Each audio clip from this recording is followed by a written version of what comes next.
Alors bonsoir à tous et à toutes, pour ceux que je n'ai pas à saluer. Silence, on tourne. Silence. Alors le Rav Nathan Wartfogel, qui n'est pas tunisien, il a dit Arbe Shoalim, il y a beaucoup qui demandent la question. Kivan chez Rosh Hashanah ou Miyime Hashuva, parce qu'on compte toujours Aseret Yime Teshuva, les 10 jours de Teshuva, mais en fin de compte, dedans il y a Rosh Hashanah dans les 10, puisqu'après il n'en reste que 8. Alors il dit comment ça se fait que Rosh Hashanah, qui fait partie des Yeme Teshuva, Ayaraoui la Adam, les Askir Khatav, normalement on aurait dû mentionner les fautes et faire Teshuva. Mais Velika Shum Remez Lichet Betivlot Hayom. Il n'y a pas du tout d'allusion au Averot dans le jour de Rosh Hashanah. On ne parle pas du tout d'Averot, on ne parle même pas de Teshuva dans le jour de Rosh Hashanah. Il dit même, alors il dit si c'est comme ça, même on dit on ne mange pas des noix, parce que les noix égol, c'est la même gematria, la même verbe numérique que le mot chet. Donc sous-entendu qu'en mangeant des noix, c'est un remèze pour le chet. C'est que c'est pas seulement qu'on ne parle pas des avérotes, c'est pas seulement qu'on ne fait pas de teshuva, mais en plus qu'on ne doit même pas faire une allusion. C'est-à-dire qu'on doit être complètement écarté, éloigné de ça. Alors il demande ici, c'est comme ça. Hein. Imken, ayé teshuva. Alors où est-ce qu'elle est la teshuva? Il dit celui qui pose cette question-là, jamais il a dit dans sa vie Malchuyot, Zichronot, Veshofarot. Il n'a pas compris qu'est-ce que c'est cette notion-là, que l'Agmara dit qu'à Rosh Hashanah, qu'on doit dire des Malchuyot, des royautés, Zichronot, des souvenirs, Veshofarot et des psukim de shofar. Il dit Maou Malchuyot. Il dit qu'est-ce que c'est Malchuyot? Itkarvut l'Hachem. C'est un rapprochement avec Hachem. C'est que la logique que quelqu'un s'est mis en situation de serviteur et Hachem en tant que roi. Il dit ça, c'est une proximité avec Hachem. Il dit c'est quoi? Il dit Malchuyot mefaret ech chez Akadosh Baruch Hu bara et haolam. Parce que la royauté, c'est quand on regarde des psukim, ça va expliquer en détail comment Hachem il a créé le monde. Veu mina man igo, et c'est lui qui dirige ce monde. Ve adam mekabel alatzmo olo venose venoten imo. À ce moment-là, il va être en rapport avec cette perception de la malchoute. Alors, quand on parle de Ayom Aratolam, c'est ce jour-là, la création du monde. Ouais. On dit c'est Yom Amishpat. D'accord. C'est aussi que Zichron Yom Arishon, Zikaron Yom Arishon, c'est-à-dire on parle, c'est un souvenir du premier jour. Il dit pourquoi?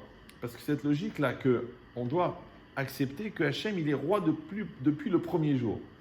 Maintenant, cette notion de royauté depuis le premier jour, ça veut dire que du début à la fin de tout est inscrit à partir de sa volonté.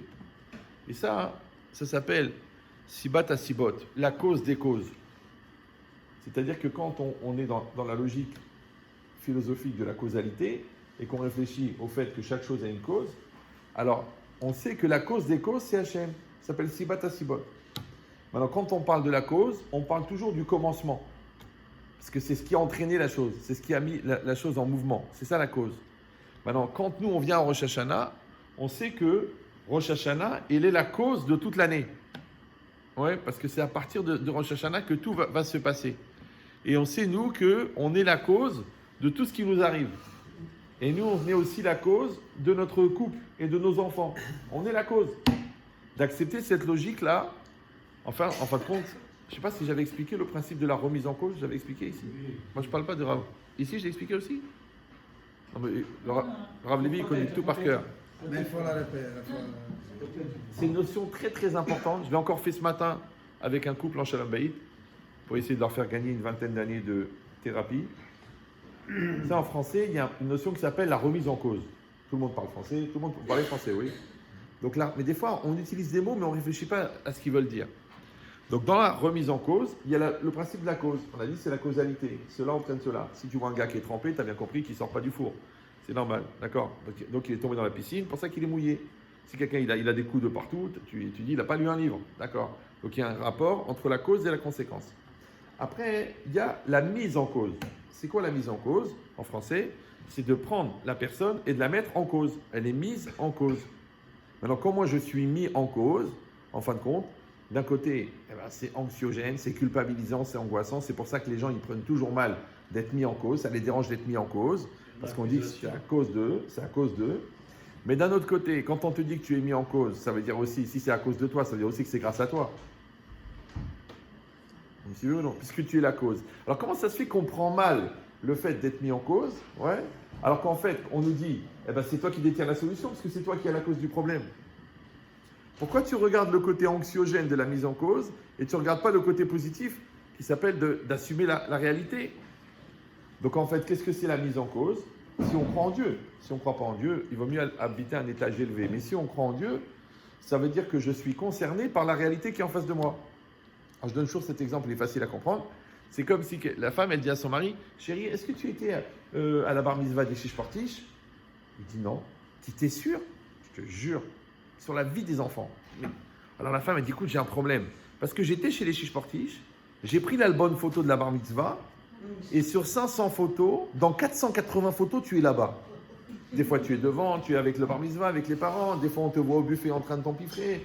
Des fois, tu fais un petit signe. Des fois, tu passes. Des fois, tu es derrière la serveuse. Mais tu es sur les photos. Alors, elle dit, comment c'est possible que tu sois sur la majorité des photos et que tu n'étais pas à la bar mitzvah? Vous avez compris ou...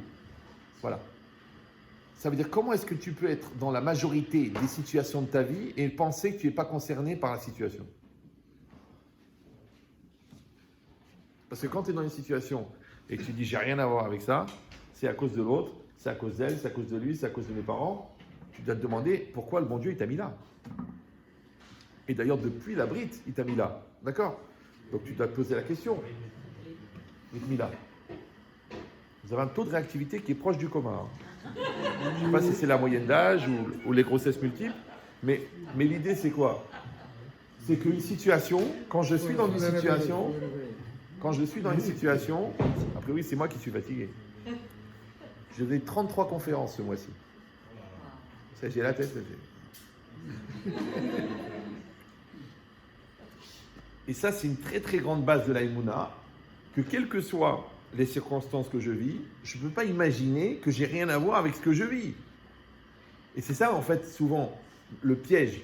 C'est que quand on est deux dans une situation, l'intérêt, c'est que je peux accuser l'autre.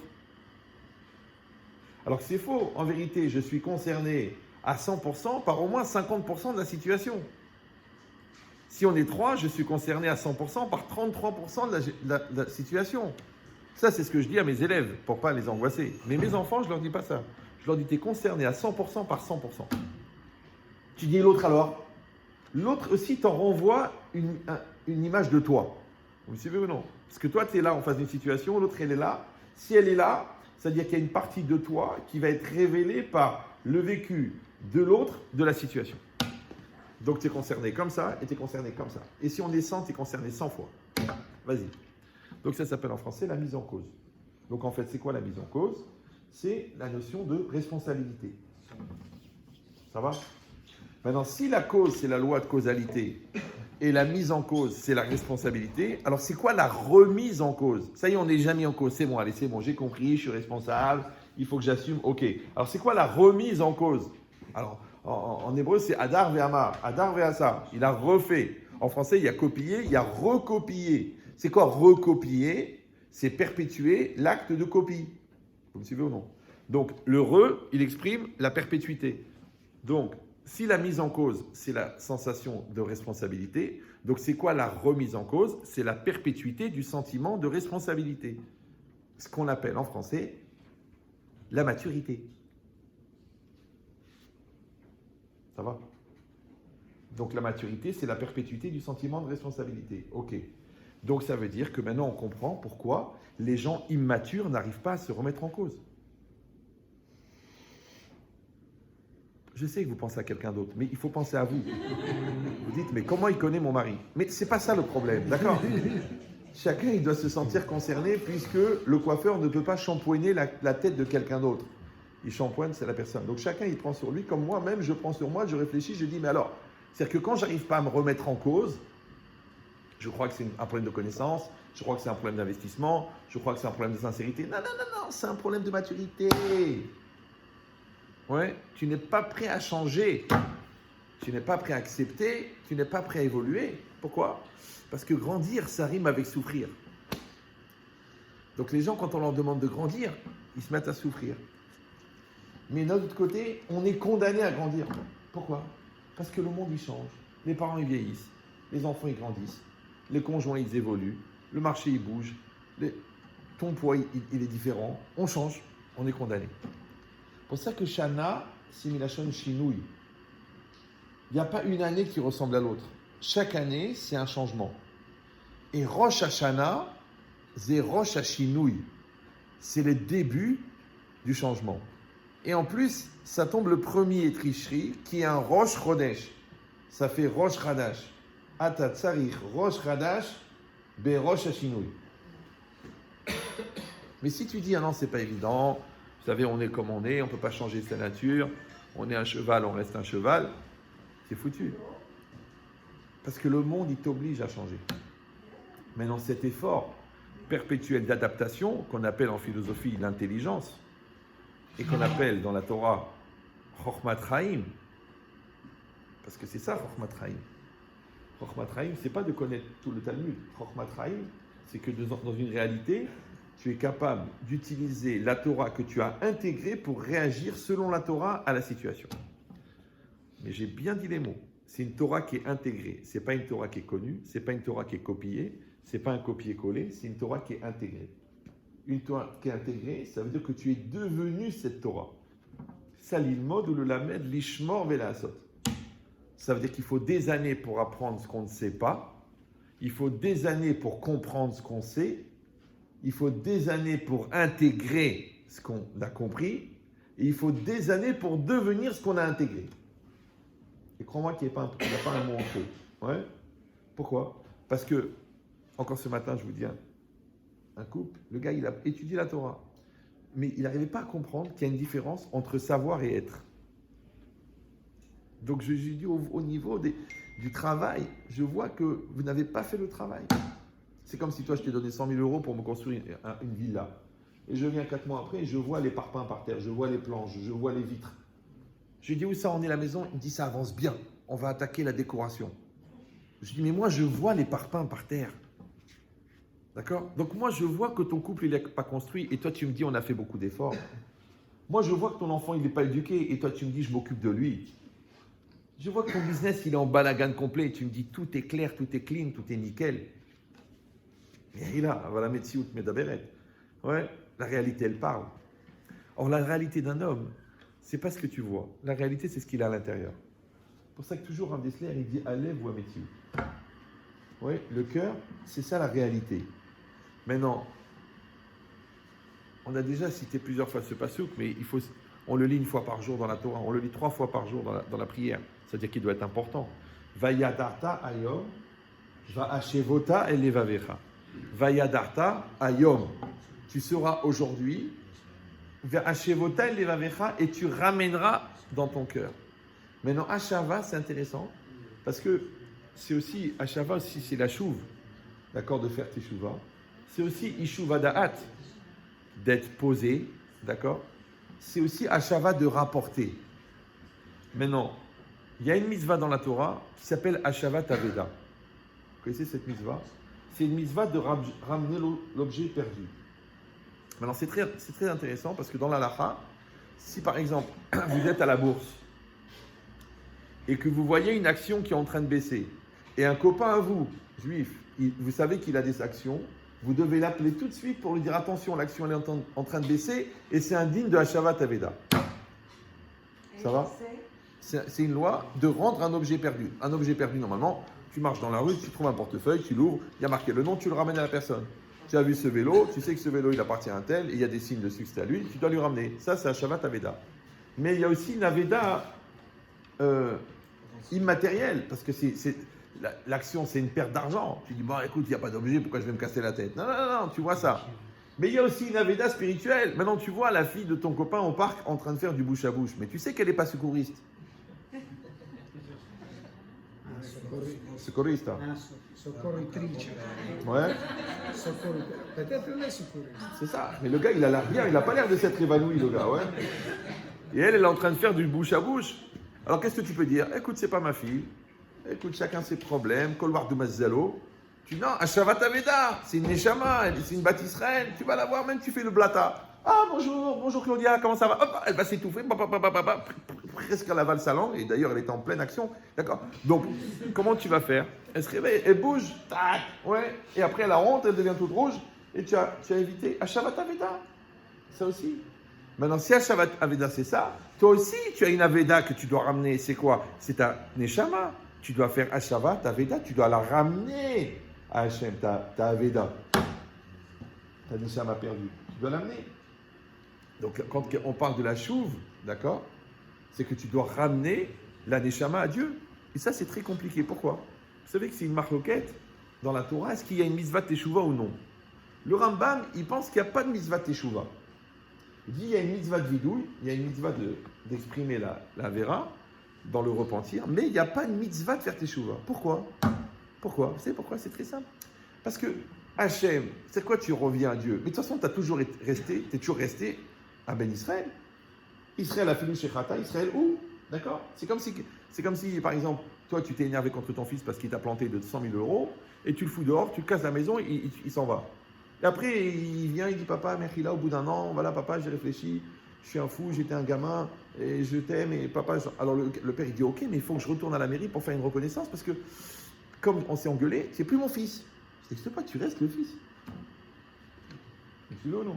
C'est pareil, c'est comme si quelqu'un, il fait une bêtise avec sa femme, alors, alors pas une bêtise grave, mais ils se prennent la tête tous les deux, et après, je ne veux plus te voir, et va-t'en de la maison, après, finalement, ils s'arrangent, et il faut qu'on refasse les kiddushin, il faut qu'on se remarie. Mais non, tu es resté marié. Donc si tu restes marié malgré que tu as des problèmes, si ça reste ton fils malgré qu'il y a des problèmes, donc toi, tu restes le fils d'Hachem malgré qu'il y a des problèmes. Donc ça ne veut rien dire la chouve. Vous me suivez ou non? Parce que tu n'es jamais parti. C'est pour ça qu'il dit, comme ça, Iatayachol la chouve et là les makom à yishuv. Tu ne peux retourner que dans un endroit qui est un endroit de yishuv. Et c'est quoi un yishuv? Alors c'est comme quand tu es perdu dans le désert, tu cherches un endroit habité. Là il y a une ville, là il y a un village, là il y a des gens. Ça s'appelle makom à yishuv. Maintenant, où il est le makom à yishuv chez toi? Vous me suivez ou non? Vayadata va hachevota et tu reviendras. Efo el levavecha. Le lève de l'homme, c'est le makom à yishuv. D'accord? C'est pour ça qu'on dit en hébreu yishuv adat. Quand quelqu'un il retrouve ses esprits, quand quelqu'un il retrouve son calme, quand quelqu'un il fait preuve de maturité, quand quelqu'un il se détend. Alors, il a yishuv adat. Cet enfant il est excité, il est surexcité. Après ça y est, il se calme. Celui-là, il commence le business, il est tout excité. Ça y est, il se pose. Maintenant, il arrête de dire n'importe quoi aux clients. Il arrête de s'énerver avec les employés. Ça y est, il est Beishuvada, Nahat Ruach. Ouais. Maintenant, où est-ce qu'il est cet endroit qui s'appelle un Yishuv, dans lequel il y a le Da'at? Parce que ça s'appelle Yishuv Da'at. Vous me suivez ou non? Il y a un Makom. Maintenant, les Chachamim, ils appellent le cœur. C'est ça le cœur. C'est-à-dire le centre de la personne, c'est-à-dire l'intériorité de la personne. Les psychologues appellent la silhouette psychologique de l'être, d'accord? L'intrinsèque moi, l'essence de l'être, la source de l'impulsion première, c'est-à-dire de là où tout démarre à l'intérieur de toi. Et là où tu es vraiment toi. Et ça, c'est compliqué. Pourquoi? Parce que vous savez, l'animal, il a conscience. Vous me suivez? La vache, elle est en train de brouter. Elle a conscience de quoi? Elle a conscience qu'il y a de l'herbe, mais elle n'a pas conscience qu'elle a conscience. Vous me suivez ou non? Ce qu'elle dit la Gemara, que la vache, jusqu'à l'abattoir, elle ne sait pas qu'elle va mourir. Parce qu'elle n'a pas de recul. C'est que l'homme, par rapport à l'animal, c'est qu'il y a le Hani et le Hani. Il y a le Hani qui vit en direct avec la réalité, et il y a le Hani qui regarde le Hani en train de vivre. Ça va? Et au-dessus du Hani, il y a la Hirat Shamayim. Il y a la Kippa. Il y a la conscience juive. C'est que ça ne suffit pas d'avoir une conscience de ta conscience. Il faut que tu aies une conscience divine qui n'est pas humaine au-dessus de ta conscience de ta conscience. Maintenant, je dis la vérité. Pourquoi j'explique ça, que ça a l'air d'être un petit peu évident? Parce qu'il y a beaucoup de gens, ils ont la conscience première, mais ils n'ont pas la deuxième. Par exemple, des gens, ils se mettent en colère. Ou des gens, ils mentent. Ou des gens, ils trichent. Ou des gens, ils volent. Quand tu leur dis, mais comment tu as pu faire ça? Ils disent, j'étais pas conscient. C'est très bizarre. Non, au niveau psychiatrique, c'est intéressant. Au niveau zoologique, d'accord? Quand la personne, elle vole, elle n'est pas consciente qu'elle vole. Par exemple, il y a beaucoup de gens qui se rendent compte de la gravité de l'adultère après qu'ils se sont fait attraper. Tant qu'ils ne se font pas attraper, ils sont bien. Ils s'organisent, ils mentent, ils trichent, ils partent en week-end de travail. En fait, ils partent avec la maîtresse, ils payent en carte, ils payent en liquide, ils donnent un faux nom. Ils sont très organisés dans la Touma. Le jour où ils se font attraper, automatiquement, ils appellent le Rav. Rav, comment on peut faire pour sauver le couple? Je dis, mais pourquoi tu veux la sauver? De toute façon, tu la trompes depuis des années. Alors, divorce, laisse-la tranquille. Qu'est-ce qu'elle a besoin de vivre avec un tamé de ta race pourrie? Alors, il dit, non, mais je l'aime, et c'est la femme de ma vie, c'est la mère de mes enfants, c'est le pilier de ma vie. Sans elle, je vais partir en perdition. Pourquoi tu te rends compte de la gravité après que tu t'es fait attraper? Alors, je dis, pourquoi? Parce que les 3/4 des gens, ne le prenez pas mal, hein, j'insulte personne, ils n'ont pas le Hani du Hani. Vous me suivez ou non? Ils vivent en pulsion. J'ai une pulsion de manger, j'ai une pulsion d'acheter. C'est grâce à ça qu'on a créé, d'ailleurs, l'achat compulsif, ce qu'on appelle Internet, d'accord? Tu vois, tu achètes, tu payes, tac. C'est-à-dire, avant de l'acheter, déjà, tu es livré. Tu dis, mince, c'est l'Amazonie ici. C'est vrai, d'accord? Mais l'idée, c'est quoi? C'est que quand toi, en fait, tu n'as pas développé un Hani au-dessus de ton Hani, donc le deuxième Hani, c'est ton Yetzera. Donc toi, maintenant, tu es dans la colère. Maintenant, toi, tu es dans le mensonge. Maintenant, toi, tu es dans la peur. Maintenant, toi, tu es... À chaque fois que tu n'as pas un Hani pour prendre en main le premier Hani, tu vis au premier degré. Comme les animaux. Ce que disent les Chachamim, il n'y a pas plus chez l'homme que chez l'animal. Pour ces gens-là qui veulent être des animaux, ouais, il n'y a pas plus. Maintenant, toi, il faut que tu développes un Hani au-dessus, ouais, ce qu'on appelle le moussard, ce qu'on appelle la conscience de la conscience, ce qu'on appelle la responsabilité, la maturité, qui va s'occuper du Hani. C'est-à-dire qu'il faut que l'adulte qui est en toi, il s'occupe de l'enfant qui est en toi. Il faut que le tzaddik qui est en toi, il s'occupe du rachat qui est en toi. Le problème, c'est que pour que le Hani du Hani, il se conduise comme un Ben Adam, il faut qu'il soit soumis à Hachem qui est au-dessus de lui. Mais s'il est soumis à l'autre Hani, qui est dans la Touma, qui est dans la recherche, dans le mensonge, dans le sheker, dans la triche, dans l'embrouille, ça ne marchera jamais, il tourne en rond. Et comme il n'arrive pas à assumer son Hani, il est obligé d'accuser l'autre. Parce que comment il va expliquer qu'il fait tellement de bêtises? Donc il accuse. C'est pour ça que la première réaction de quelqu'un qui se fait attraper quand il fait une bêtise, la première, c'est pas moi. C'est pas moi. C'est pas moi. Il n'a pas tort en vérité, puisque comme son Hani profond n'existe pas, donc il est personne. D'accord? Après, vous lui prouvez que c'est lui. Qui voilà les photos, voilà les vidéos, voilà l'ADN qu'on a trouvé dans la chambre d'hôtel. Quand même, tu ne peux pas nier, on ne peut pas tricher avec l'ADN. Parce que ADN avec le Yud de la Chokma, ça fait Adon Aï. Je ne vais pas tricher avec Adonakol, Baba. Il n'y a pas où aller. D'accord? Non, c'est un jeu de mots. Hein, mais c'est quoi l'idée?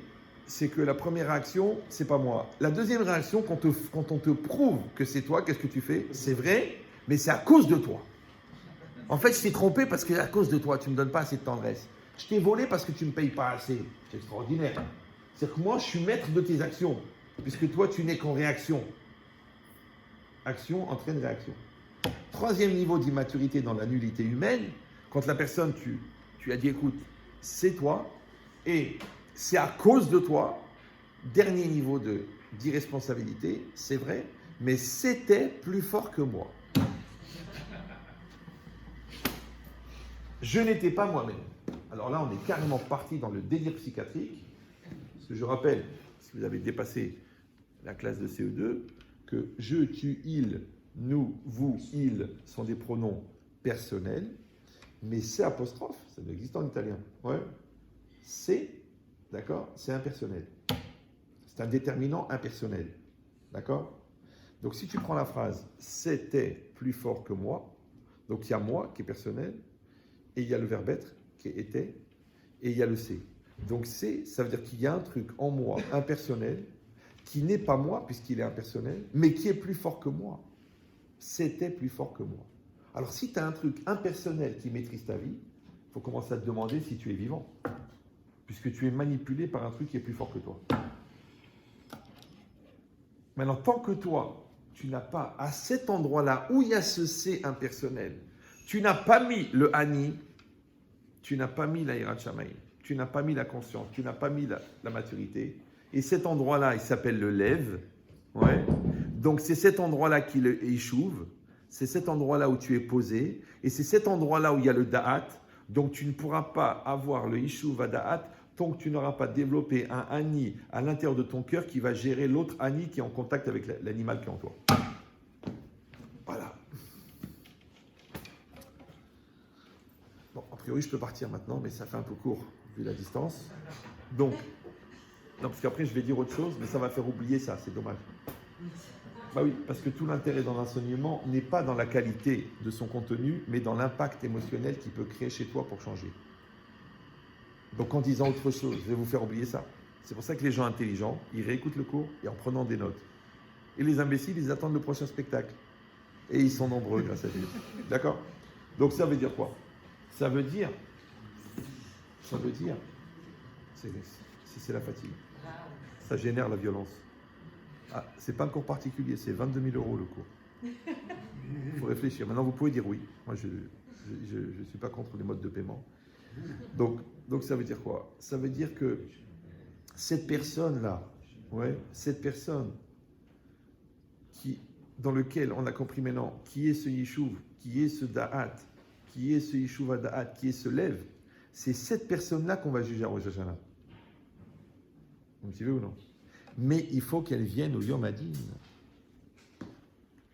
Mais l'autre qui ne veut pas le din, parce qu'il ne veut pas la causalité, parce qu'il ne veut pas la responsabilité, parce qu'il veut le mensonge, parce qu'il veut la gaminerie, parce qu'il veut la touma, comment il va être jugé au Yom Hadin, celui-là? Vous me suivez ou non? C'est ça le problème. C'est ça la question. La question, c'est qui vient au Yom Hadin? Le gouffre, c'est de la viande. Il va venir. Le costume, il est posé sur la viande. Il est intéressant. Le gars de l'extérieur, qui vit en fonction du regard de l'autre et qui est tout le temps en train de jouer un rôle, il va venir aussi. Mais ça n'a pas d'intérêt puisque lui-même, il n'est pas naturel. Donc il faut que celui qui est à l'intérieur, celui qui est Doresh Hashem, celui qui est Mevakesh Hashem, celui qui appelle Hashem de toutes ses forces, celui qui est prêt à bouger, celui qui change, celui qui est construit, celui qui décide. Et celui qui a fait Teshuvah, c'est celui-là de l'intérieur, c'est celui-là qui doit venir au Yom Hadin. Maintenant, réfléchissez bien que si Rosh Hashanah, c'est le début de l'année, et que ça représente Bereshit, parce que Ayam Aratolam, qui est le début du monde, donc, de la même manière qu'il y a un Bereshit au début de l'univers, et qu'il y a un Rosh au début de l'année, il y a aussi un Rosh au début de toi-même. Vous me suivez ou non? Tout à l'heure, une femme aussi, elle m'a téléphoné. J'étais à l'aéroport. Elle m'a dit, voilà, mon mari, Moi, j'entends l'égoïsme, j'entends l'irresponsabilité, j'entends le refus, j'entends le non-investissement. Alors, je lui demande, mais est-ce que votre mari s'est marié? Il y en a qui ne se marient pas. C'est l'âge, c'est la cérémonie, c'est le rabbin, c'est l'ambiance, c'est la choupa, c'est le traiteur, c'est l'hôtel, c'est la nuit de noces, c'est la relation intime. Mais il n'y a toujours pas de mariage. Parce que le principal du mariage, c'est l'engagement. C'est Ariat Mekudesheti. C'est ça le principal. Celui-là, c'est le Rosh Hashanah du mariage. Mais si, dans l'engagement, tu n'es pas là, c'est normal qu'après tout est dur. Parce que là, il y a de la contradiction, et là, il y a de l'incompréhension, et là, il y a des nerfs, et là, il y a de l'égoïsme, et il y a de l'orgueil. Mais comment tu vas traverser tout ça puisqu'il n'y a pas l'engagement de départ? Vous suivez ou non? Ben, c'est exactement pareil.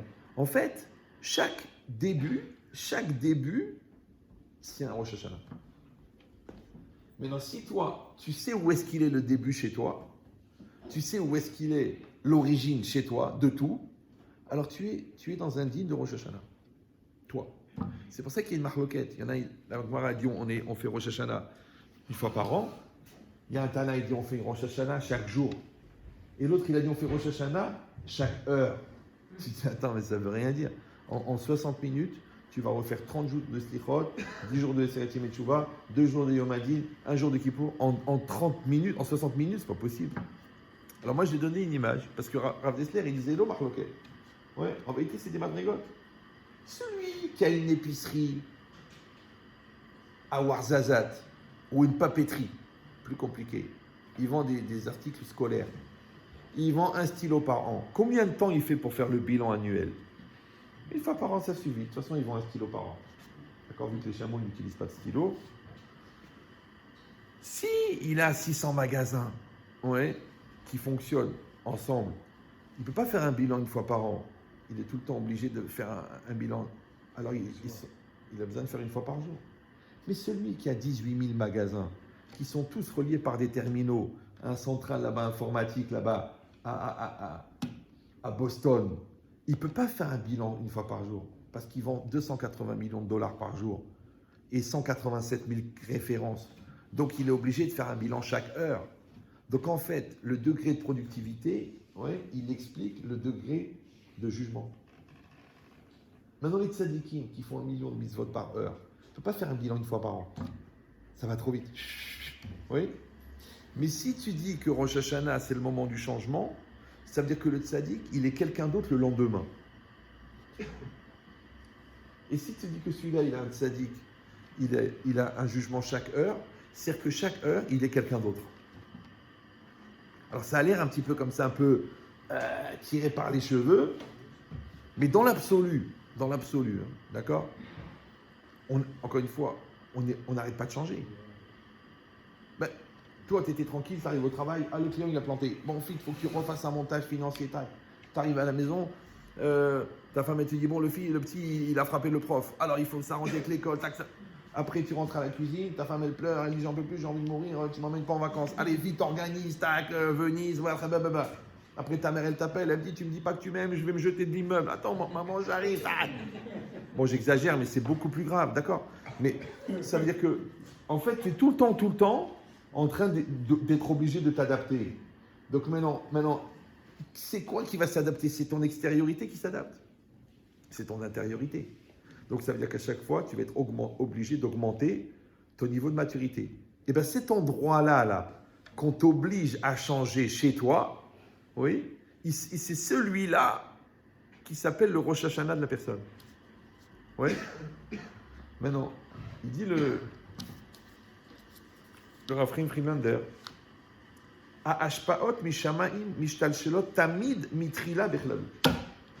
Les influences spirituelles qui viennent du ciel, elles se déclinent toujours au début en généralité.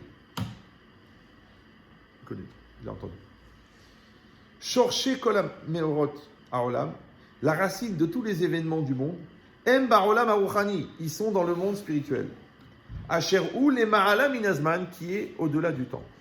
Ça veut dire que, pour vous donner un exemple grossier, vous allez chez un architecte. Il dit bonjour, je voudrais une villa. Une villa, c'est une idée générale, d'accord? Après, on va s'asseoir, vous allez dire 18 pièces, 13 salles de bain, 3 salons, 2 ascenseurs, 4 étages, une piscine. On va commencer à former les choses. Après, on va rentrer dans les carrelages, et après, la taille des fenêtres, et après, la décoration des murs, et on va rentrer dans les détails. Mais tu vois qu'on démarre toujours par la claloute, la généralité, et ensuite par les détails. Ça va? C'est pareil. Bon, les gens toujours me disent, ah mais voilà, je voudrais me marier. Je dis alors, vous avez des critères? Ah, moi je veux une fille gentille. Bon, après il dit non, je veux qu'elle soit grande, qu'elle soit mince, qu'elle soit blonde, qu'elle soit libanaise, qu'elle soit intelligente, qu'elle soit riche, que son père, son deuxième prénom, ça soit Hachem. Tu dis non, je comprends pas. Au début, tu m'as dit, c'est quand le beau-père il paye tout, alors on dit Bezrat Hachem, d'accord? Mais tu dis, je comprends pas. Au début, tu m'as dit, je veux juste me marier. Moi, j'en ai marre d'être seul, je veux juste me marier. Après, tu commences les détails, c'est normal. Pourquoi? Parce que la théorie, elle est toujours générale, mais la pratique, elle est dans le réel. Maintenant, pourquoi quand tu as une idée de business, en 14 secondes, tu as choisi le produit, tu as trouvé l'image, le logo de la société, les gens que tu vas employer, comment tu vas développer la pub, déjà la phrase clé, en 14 secondes aux toilettes, on dirait que l'inspiration, elle est venue comme ça du cœur. Mais pour rentrer ce produit dans la réalité, c'est 10 ans. 10 ans. 10 ans. Réflexion, développement, après mise en place, pénétration du marché, marketing, publicité. 10 ans pour prendre ta place, que ça y est, t'es installé dans le marché italien. 10 ans. Pourquoi 14 secondes dans la tête et 10 ans dans la réalité? Parce que la réalité, elle est très très compacte. Ouais, et elle contient le temps. Mais Dvarim Asichim enam mitachat hazman. Les choses de l'esprit ne sont pas soumises au temps. Or, comme la tête, elle est avant la réalité, de la même manière, le ciel, il est avant la terre. Et la spiritualité, elle est avant la matérialité. Ça veut dire que c'est le but qui génère les moyens. Ce n'est pas les moyens qui génèrent le but. Les gens disent « Ah, si j'avais de l'argent, je fais du business. » Les trois quarts des gens qui ont fait des grandes choses, ils n'avaient pas d'argent. Ils n'avaient pas d'argent. Mais ils avaient une volonté de malade. Alors que les gens que tu vois, ils gagnent au loto. Ils gagnent 187 millions d'euros. Tu dis, madame, qu'est-ce que vous allez faire? Elle dit, je vais acheter un vélo. J'en ai toujours rêvé. Tu vas acheter un vélo, Yahmara. Mais tu peux acheter la ville qui fabrique les vélos. La ville, tu peux l'acheter. Tu vas acheter un vélo. Ça veut dire que les gens qui ont la tête mesquine, ils continuent à être mesquines, même milliardaires. Et c'est pas que dans l'argent. Les gens qui sont petits dans leur tête, même quand ils connaissent tout le Talmud, ils sont petits dans leur tête. Ça n'a rien à voir. Ouais. Donc ça veut dire qu'une personne, en vérité, elle comprend que les choses, elles démarrent toujours de quelque chose de spirituel. Et ensuite, ça devient matériel. Maintenant, puisque la théorie, elle précède la pratique, d'accord? Et que la théorie, elle est globale et que la pratique, elle est détaillée, et que le monde profane, il n'est que la représentativité du monde spirituel, alors aussi dans la spiritualité, les choses, elles commencent en klaliout, en généralité, et ensuite en particularité, en détail. Alors il dit, c'est pour ça que Rouhani, Asher ou les Ma'ala Minazman, la spiritualité qui est toujours au-delà du temps. C'est très important de comprendre ça, d'accord? Ça veut dire que, encore une fois, puisque Hachem, l'homme est fait à l'image de Dieu, donc de la même manière que Dieu, il développe une spiritualité et ensuite il l'applique dans la réalité, l'homme qui est fait à l'image de Dieu, aussi il développe une spiritualité et ensuite il l'applique dans la réalité. D'accord? Donc il y a toujours à l'intérieur de toi une volonté très très forte et ensuite une réalisation. Comme moi par exemple, je parle, c'est mon métier, je parle. Moi je veux parler, maintenant je sais de quoi je veux parler, mais je ne sais pas ce que je vais dire. Bon, il faut un petit peu de métier pour arriver à faire ça. Ouais, c'est pareil. Toi, tu veux faire du bon manger, mais tu ne sais pas exactement ce que tu vas faire comme manger. Mais tu regardes dans le frigo, mais déjà ta volonté, elle est de faire du bon manger. Maintenant, si toi, tu ne veux pas cuisiner, même si tu as tout ce qu'il faut, tu ne trouves pas d'idée, et si tu fais, c'est dégueulasse. Parce qu'il manque la volonté première. C'est pareil, tu veux parler à ton fils. D'abord, tu dis, je l'aime. C'est le but de ma vie. Je l'ai porté pendant 9 mois. Je veux qu'il réussisse et qu'il devienne tzaddik. Et après, tu lui dis, alors qu'est-ce qui s'est passé à l'école aujourd'hui? Mais si tu es nerveuse, tu n'es pas bien, tu es déçu, tu as reçu un coup de fil du directeur, tu as envie qu'il meure, même si tu lui dis je t'aime, il va dire, je ne sais pas pourquoi maman, j'ai envie de sauter par la fenêtre. Parce que la racine, c'est-à-dire la rouhaniout de ton acte, c'est-à-dire ton intention, elle n'est pas fondée sur quelque chose de positif. Donc débrouille-toi maintenant, parce que vous avez compris que ça c'est le lève, ça c'est l'intériorité, et ça c'est la spiritualité, et c'est ça qu'on est d'âne. Maintenant réfléchissez bien. Qu'est-ce qu'on fait toute la journée à Rosh Hashanah? Alors ils disent les Chachamim que Amrou les Fanaï Malchuyot, Kedesh et Tamlichouni Alechem. Dites devant moi des royautés afin de me faire régner sur vous. En français, on appelle ça introniser, c'est-à-dire rendre Dieu roi. Maintenant, rendre Dieu roi, c'est une mitzvah de la Torah qui s'appelle Kabbalat Ol Malchut Shamaim, recevoir le joug divin. Alors, je ne comprends pas. On fait déjà cette mitzvah 2 fois par jour, depuis la bar mitzvah jusqu'à la mort. Le premier passouk qu'on apprend à un enfant quand il sait parler, c'est Shema Israël.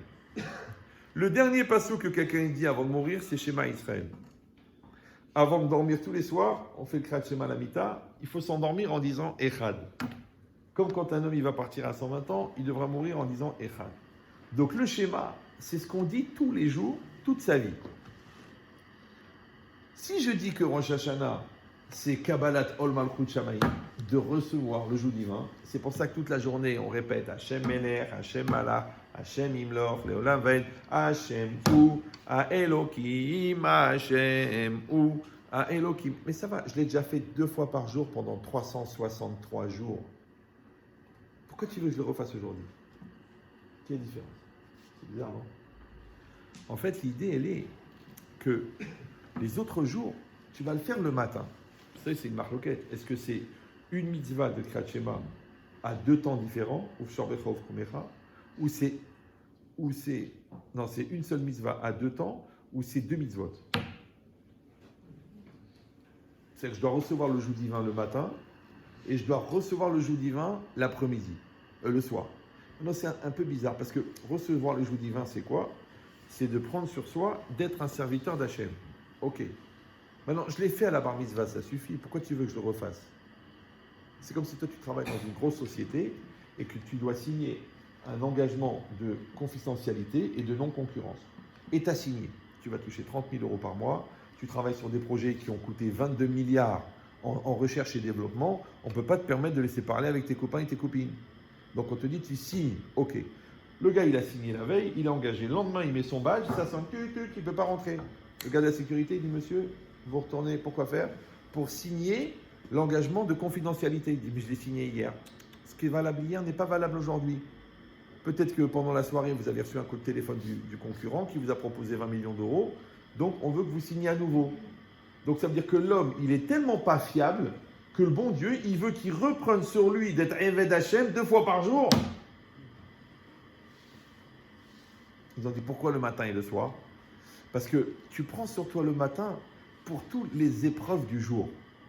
Mais tu prends le soir pour toutes les épreuves de la nuit, et tout le monde sait que le Yetzer Hara de la nuit n'est pas le même que le Yetzer Hara du jour. Mais si je dis que l'engagement de la veille n'est pas le même, n'est pas valable, ça veut dire que je ne suis pas la même personne. C'est pour ça que tous les matins, on fait des Tziat parce qu'on est Bria Hadasha. On est une nouvelle créature. Alors d'un côté, ça fait un peu peur parce que tu dis, attends, et tout le travail qui a été fait hier. Non, ce qui a été fait hier, tu l'as. Aujourd'hui, c'est une nouvelle. Daf Hadash. Ouais. D'un autre côté, c'est une chance parce que tu dis, ok, j'ai fait des bêtises hier. Mais aujourd'hui, on redémarre. Aujourd'hui, Hachem, il me redonne la chance. Aujourd'hui, il tourne une page, il a dit, vas-y, écris-moi autre chose aujourd'hui sur ton cahier de la vie. Ouais. Dans ton Sefer HaHaim, vas-y, marque-moi, je suis un sérieux, marque-moi, je suis un tzaddik. Au lieu de dire, puisqu'hier j'étais marqué que j'ai un idiot, alors j'ai qu'à copier-coller, je vais encore marquer que je suis un idiot. Non, c'est Dafradash. Donc le fait qu'on soit une autre personne, c'est une chance qui est donnée. Il dit cette logique-là, ça s'appelle Kobalat Ol Malchut Shamayim. Mais c'est vrai que tu as pris sur toi le jour divin le matin. Mais après, tu es parti au travail. Et après, il y a les épreuves. Et après, il y a la rue. Et après, il y a la bêtise. Et après, il y a les nerfs. Mais à Rosh Hashanah, il n'y a rien. Il n'y a rien. Il n'y a pas de travail. Il n'y a pas de bureau. Il n'y a pas de bêtises, il n'y a pas les voisines, il n'y a pas la folle, il n'y a pas la rigolade, il n'y a pas la télé, il n'y a pas Internet, il n'y a rien. Il y a la prière et la prière. Et c'est vrai. Qu'est-ce que tu fais au Jajana? Tu te lèves le matin, tu fais une tilat, d'accord? Après, tu vas aux toilettes, tu t'habilles bien, avec pudeur. Tu n'es pas obligé d'aller chercher ton soutien-gorge dans toute la maison, sous prétexte que tu es une femme très ouverte, d'accord? Donc, tu es pudique.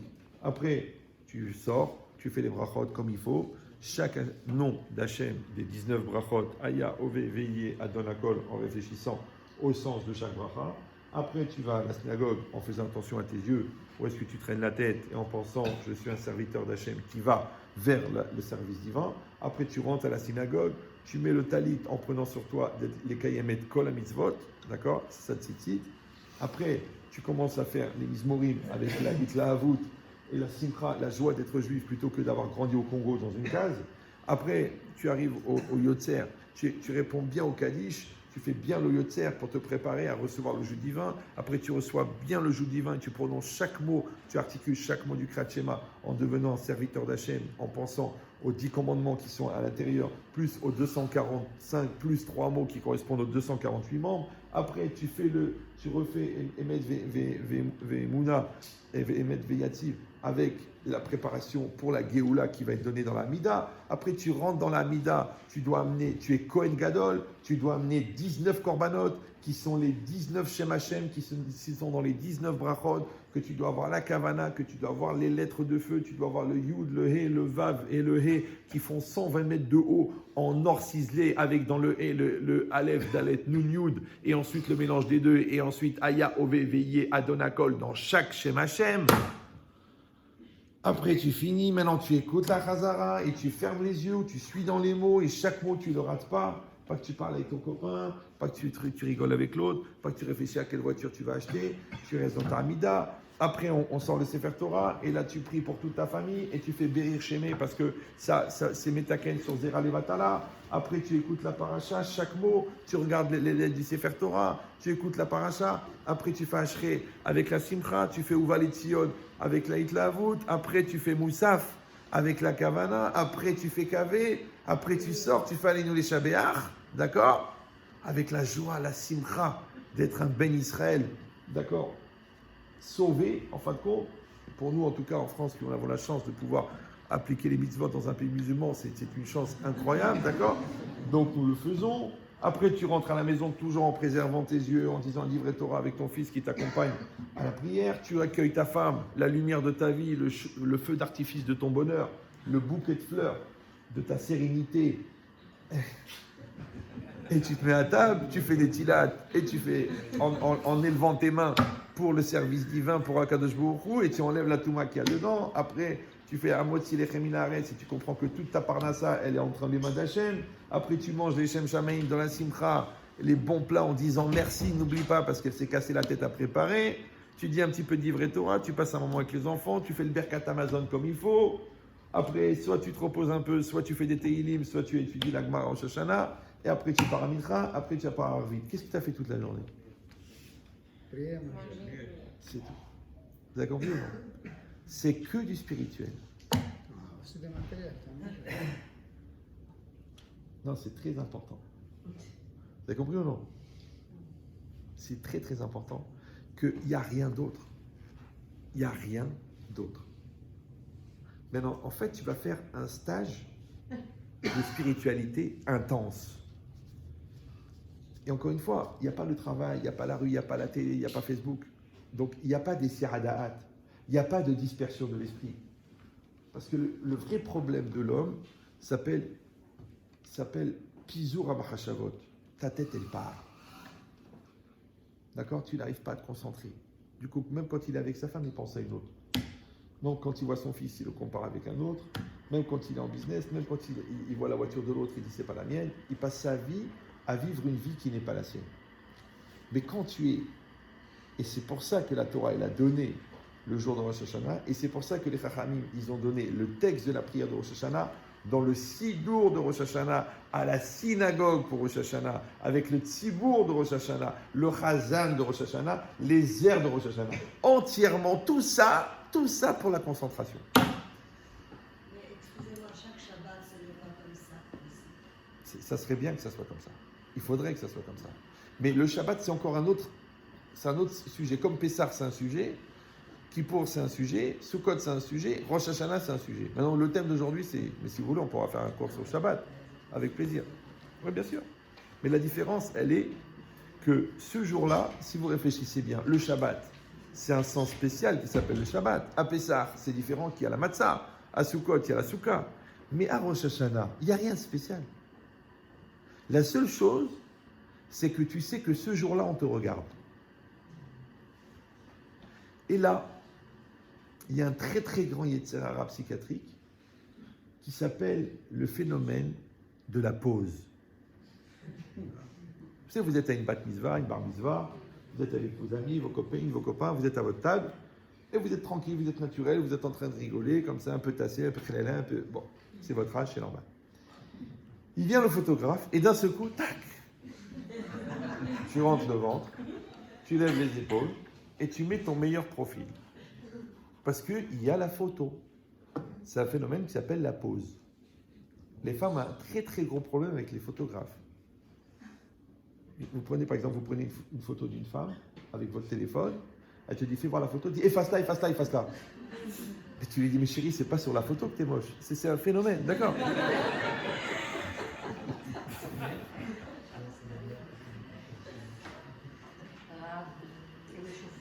Et ta réalité, je ne vais pas l'effacer. Imagine, je prends la tablette de ta vie, je fais comme ça, je fais comme ça, je fais comme ça. D'ailleurs, on dit, je ne peux plus te voir. Je t'ai effacé de ma vie. Quoi, je suis un fichier, moi? Mais tu as un petit côté fichier quand même, au niveau laxatif. D'accord? Donc, c'est quoi l'idée? L'idée, c'est ça. C'est de dire que, est-ce que, maintenant que je sais que je suis jugé, est-ce que je risque pas de prendre la pause? d'apprendre la pause, c'est-à-dire de ne pas être naturel. Pourquoi? Parce que maintenant je sais que c'est le jugement. Comment je vais faire? Donc toute l'année, la jupe courte, le décolleté, servez-vous, l'ambiance, la rigolade, les bêtises. Et la veille de Rosh Hashanah, j'achète la robe longue, j'emprunte la perruque à la copine Lubavitch et je répète pendant quelques heures, je me prépare, Baruch Hashem, les Manachem, de Hashem, Baruch Hashem, les Manachem. Et quand je rencontre une copine qui me dit ah, Marilyn, je suis de Myriam. Ayom c'est Myriam. Machar nireh. Aval ayom c'est Myriam. Alors tu dis, alors c'est de l'hypocrisie alors. D'un autre côté, c'est marqué qu'on va être jugé tel qu'on est ce jour-là. On apprend de Ishmaël, d'accord, que, on lit la paracha de Rosh Hashanah, Ba'asher Usham, tel qu'il est ce jour-là, qu'on va te juger tel que tu es ce jour-là. Donc c'est une grande tentation de faire n'importe quoi toute l'année, et le jour de Rosh Hashanah, d'être un tzaddik, une tzadikette, puisque je sais qu'on va être jugé ce jour-là. D'un autre côté, parce que je sais que vous connaissez la cuisine, si je prends des pommes de terre, je les mets dans une marmite, avec de la viande grasse, et aussi de la joue, et je mets de l'os, et je mets du pied, et je mets des pois chiches, et je mets du blé, et je mets des haricots, ouais, et je mets des dattes. Il y en a qui mettent du miel de dattes. Il y a même des gens qui veulent se débarrasser d'une belle-mère encombrante qui mettent de l'huile, d'accord? Parce que l'huile qui cuit toute la nuit, c'est pratiquement un homicide volontaire. Est-ce que c'est possible que le matin, quand j'ouvre la marmite, je trouve un fraisier? Un fraisier, un gâteau, une génoise, une crème, des fraises, une génoise, une crème, des fraises. Est-ce que c'est possible? D'après la recette que je vous ai donnée. Moi, je ne connais pas la cuisine, mais vous connaissez. C'est possible ou non? Oui, non, oui, c'est impossible. C'est impossible. Ça veut dire, en français, ça veut dire que c'est impossible que tu trouves à Rosh Hashanah autre chose que le résultat de tout ce que tu as été durant toute l'année. La marmite, c'est l'année. Ce que j'ai mis dans l'année, je vais le trouver dans la marmite. Donc, ce que j'ai mis dans ma personne, je vais le trouver à Rosh Hashanah. Comment je vais être autre chose que ça? Donc, on ne peut pas être autre chose à Rosh Hashanah que le résultat de ce qu'on a vécu toute l'année. C'est-à-dire quelqu'un qui ment toute l'année, il ne va pas devenir honnête le jour de Rosh Hashanah. Quelqu'un qui a la tête tordue par un autre toute l'année, d'un seul coup, il devient équilibré. Vous suivez ou non? Pourquoi? Parce qu'on est le résultat de ce qu'on a vécu. C'est que si je veux être honnête à Rosh Hashanah, il faut que pendant 364 jours, je sois honnête. Si je veux avoir de la hadinout à Rosh Hashanah, il faut que je travaille la hadinout pendant toute l'année. Donc, à quoi ça me sert qu'on me dit que je vais être jugé tel que je suis ce jour-là, hein? Parce que de toute façon, je ne peux pas être autre chose que le résultat de ce que j'ai vécu. Donc, ou tu me dis fais des efforts toute l'année, ou tu me dis, eh ben, alors il faut un miracle, genre ce jour-là, tu vas être spécial. Alors la logique, elle est comme ça. En vérité, c'est l'éternel problème entre le potentiel et la réalité. C'est comme si j'ai un enfant, le premier trimestre, il m'amène le dossier scolaire, le livret. Je vois, bon, en mathématiques, 1 de moyenne. En géographie, 0. Il a dit que le pôle Nord était sur la Lune. En français, moins 3 de moyenne. C'est très rare. Une moyenne négative. Il dit pourquoi? Parce qu'à chaque fois qu'il écrit son nom, il fait 2 fautes. Et il s'appelle Dan. Donc la prof, elle s'énerve, elle lui enlève des points. Donc, quand tu vois un enfant comme ça, tu t'es dit, il faut que je trouve un sac en plastique à sa taille pour régler le problème, parce que c'est vraiment dommage de le laisser souffrir. Il vaut mieux qu'on fasse un bel enterrement et... Hazvi shalom. Donc, qu'est-ce que je vais faire? Je lui dis, écoute, il est nul cet enfant, il est nul. Ouais.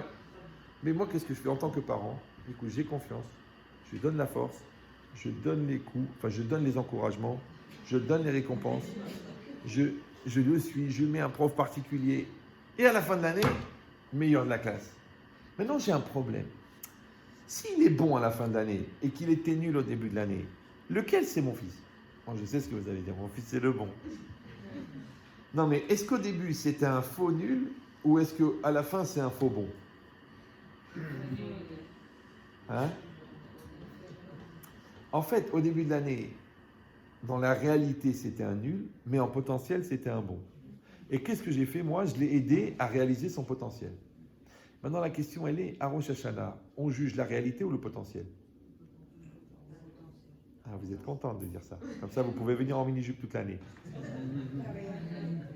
Ah, il faut décider, les filles. Non, c'est très très important.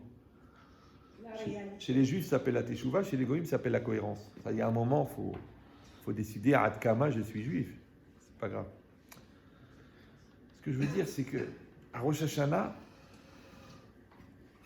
on a dit, qui c'est qui vient à Rosh Hashanah? Qui c'est qui est jugé à Rosh Hashanah? C'est le Lev. Et le Lev, c'est la Metsiout. On a dit que c'est l'endroit, c'est un makom chez la Da'at. Et c'est le makom chez la Yishuv. Et c'est là-bas qu'on fait Ashavat Aveda, qu'on ramène la Neshama. Ouais. Cet endroit-là, en vérité, c'est quoi? C'est le tzaddik qui est en chacun d'entre nous. Maintenant, ce tzaddik, malheureusement, toute l'année, il est détourné. Parce qu'il y a des bêtises, parce qu'il y a de la faiblesse, parce qu'il y a de la lourdeur, parce qu'il y a de la paresse, parce qu'il y a de l'ignorance. Alors Hachem, il a dit, tu sais quoi? Je vais te donner une journée où tu n'as rien d'autre à faire qu'à poser la question, Haïm, Hachem Melech ou Ata Melech? Mi ou Melech? C'est facile, non? Pourquoi? Parce qu'il y a un midrash que j'ai déjà rapporté ici, mais c'est pas grave.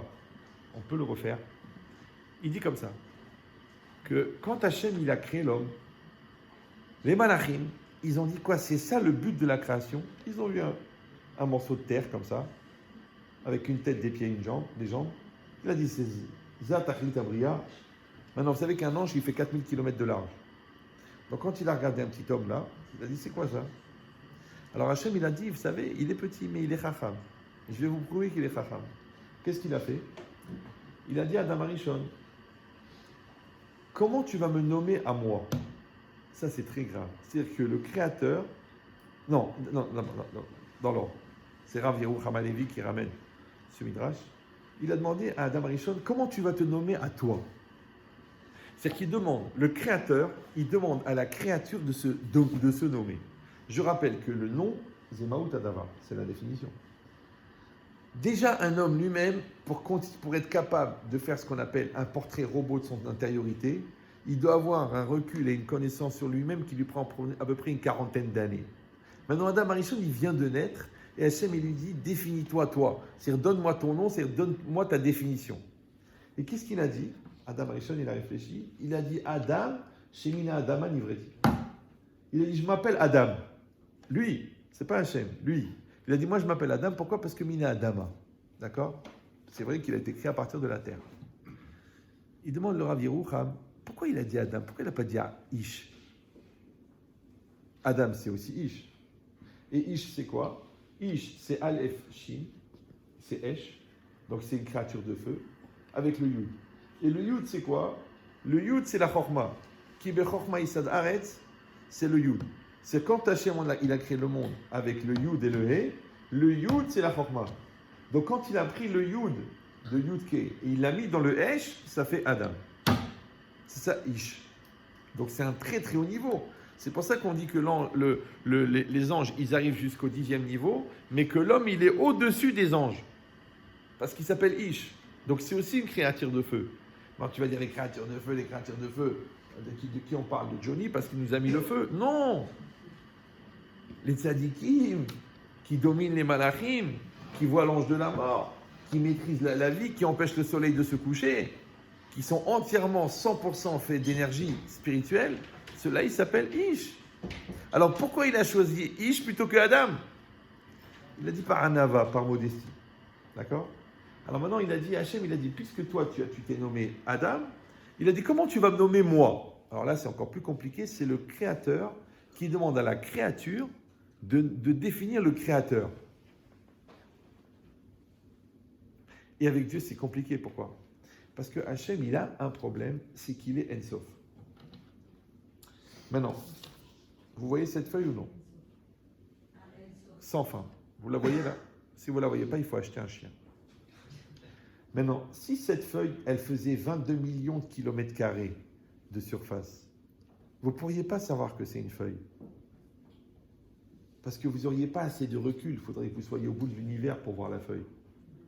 Donc, Hachem, il est infini. Comment l'homme qui est fini, il peut avoir une perception globale de Dieu pour le définir?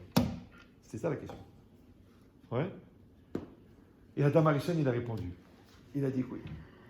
Il a dit, toi, tu t'appelles Adon. De là, il vient le nom Adon Aï. Adon. Pourquoi? She'ata Adon Akol. Toi, tu es le maître de tout. Adon Kolakochot. C'est toi qui détiens toutes les forces. C'est toi qui Adon Haolam, le maître du monde. Hachem, il a répondu là-bas dans le Midrash. Je garde ce nom-là que l'homme m'a nommé plutôt que tous les autres noms. Yud Kevavke, Elohim, Eke Ashereke. Alors, ça veut dire quoi cette question-là? Pourquoi Hachem, il a dit je garde ce nom-là? Parce que Adam Arishon, quand il a dit Adon, ouais, il a fait un double travail. D'un côté, il a dit qu'Hachem, il est Adon, et lui-même, il s'est mis en situation de Eved. Vous suivez ou non?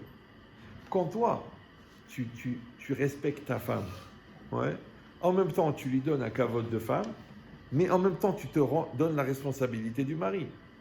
Quand toi, tu fais kavod à ton mari, en même temps, tu lui donnes le kavod de mari, mais en même temps, tu te donnes l'obligation de t'occuper de ton mari. Maintenant, quand tu lui fais le kavod à ton mari, automatiquement, tu lui fais le kavod, il est content, mais d'un autre côté, tu lui n'oublie pas que tu es aussi le père. Du coup, tu lui donnes la force d'être le père. Quand toi, tu fais kavod à ta femme, tu lui donnes en même temps la force d'être la mère, parce que si tu la casses, tu dis, du coup, elle ne va pas être capable d'assumer les enfants. Après, tu dis, j'arrive pas avec les enfants, je suis seul parce que tu ne m'aides pas. Mais c'est toi qui lui as coupé les bras en disant qu'elle était nulle. Donc, ça veut dire qu'à chaque fois que tu définis quelque chose, tu te définis en fonction. Tu définis, tu te définis. Tu définis, tu te définis. D'accord? Malheureusement, dans le mal aussi, c'est comme ça. D'ailleurs, je vais vous dire un truc qui est très violent, mais je vous le dis à condition que vous ne l'utilisez pas contre des gens que vous aimez. Vous êtes capable de faire ça ou non? Oui, non? Et c'est très violent. On essaye. Ça va aller? Vous engagez pas? Alors ceux qui ne veulent pas s'engager, ils ferment leurs oreilles parce que c'est très très fort. C'est que tellement que quelqu'un, il se définit dans le rapport qu'il a avec l'autre, que quand vous voulez savoir qu'est-ce que quelqu'un se reproche, vous regardez qu'est-ce qu'il vous reproche. Tellement que quelqu'un, il se définit dans son rapport avec l'autre, que quand tu veux savoir qu'est-ce que la personne, elle se reproche à elle-même, ouais, au fond, tu regardes qu'est-ce qu'elle te reproche. Parce que le reproche qu'elle te fait, en vérité, c'est un reproche qu'elle se fait à elle-même, mais que toi, tu lui renvoies par le fait que toi, tu as réglé le problème. Par exemple, les gens nerveux, ils vont dire à l'autre, pourquoi tu t'énerves? Mais c'est eux qui sont nerveux. Les gens qui mentent, ils disent, ouais, j'en ai marre de te voir tes mensonges. Mais en vérité, c'est eux qui mentent. Les paresseux, ils vont dire, ouais, tu fous jamais rien. Mais en vérité, c'est eux qui glandent. Pourquoi? Parce que l'autre, en travaillant, il te renvoie que tu es un glandeur. Si toi, tu as le Hani du Hani, le Hani du Hani, il va dire, ouais, c'est vrai, tu es un glandeur. Mais l'autre, qu'est-ce qu'il fait? Comme il n'y a pas le Hani du Hani, il n'y a que le Hani. Et le Hani, il se vexe. Donc le Hani qui se vexe, c'est ce qu'il fait, il renvoie à l'autre la culpabilité qu'il a en voyant l'effort de l'autre. Donc les qualités de l'autre, il renvoie chez toi ta négation. Effet miroir. Donc ça marche dans les deux sens. Oui. Quand toi, tu reconnais la grandeur de l'autre, automatiquement, tu te mets en situation de serviteur. Mais d'un autre côté, si tu ne reconnais pas la grandeur de l'autre, automatiquement, tu mets l'autre en situation de serviteur. Serviteur qui doit supporter tes mauvaises midotes, puisque toi, tu ne veux pas les travailler toi-même.